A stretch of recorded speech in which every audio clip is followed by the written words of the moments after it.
So what is erotic confidence? So this is my definition, that it's a felt sense of certainty that you have in your body that your sexuality is okay, that your desire is okay, that you have access to feeling that, to knowing it. It's okay to want what you want, to like what you like, and you have the skill set to express it with yourself and with others.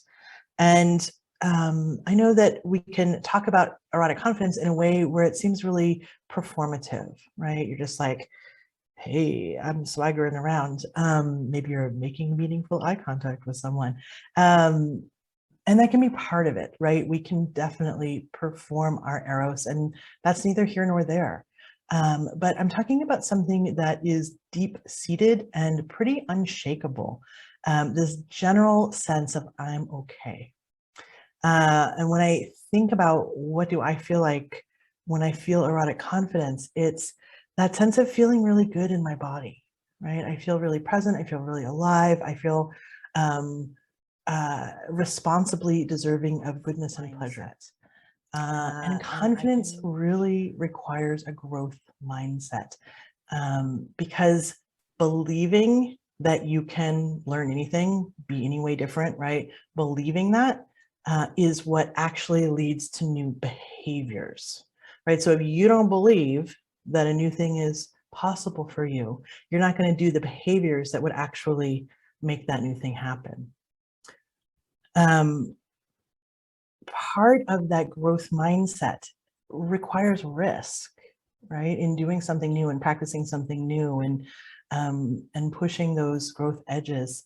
And so it's that having that growth mindset, just determining that you are someone who can change, who can grow, who can expand, who can heal, really is the underlying secret sauce in what you're practicing, right?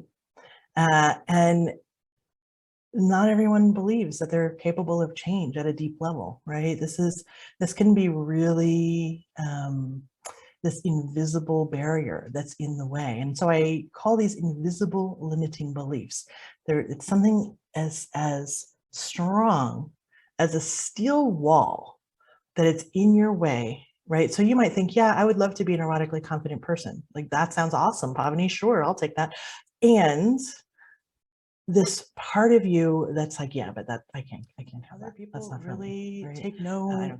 Each and every no can cut deep. And so, here's a little fun reframe about that, which is obviously in sexuality, getting to a no is actually a good thing, right? It's not a bad thing. Because in terms of consent, getting a clear no is way better than a messy yes or silence, right? And just think about that. If you were to hear no from someone instead of like, well, yeah, okay, right? Wouldn't you rather if you were like, hey, let's make out, and the other person was like, yeah, I don't want to. Like, that is so much cleaner than, okay, let's, and so it's actually a gift here, right? And that hearing that no, even if it bums me out in the moment, even if I was really wanting to make out with that person, 100%, I'd prefer that no, right? And so you can, if you take that, like that's what you would prefer to hear, you're going to have to work with your own disappointment, but whatever, you're grown up, you can do that, right? You would rather hear a no rather than a messy yes. So would everybody else. And so that can translate here, right? As part of your resilience of like, oh yeah, this is when I'm handing out my no, this is like a gift I'm giving because I'm being so clear. Bottom line is that if you decide that feeling afraid of rejection has really controlled your actions for long enough, silently from the backseat, right? That feeling confidence is a choice that you get to make, right? Because this is practices and mindsets, right? This is not magic. It's practical. It's really, really practical stuff of doing the work to confront all this stuff that's in the way of it, right? Because it's not, confidence is not, erotic confidence is not just a thing that some people get. Like, we can all have this. And I actually think that it's not optional, right? You need confidence in your life, erotic and otherwise. to really live your most expressed life, to get what you want.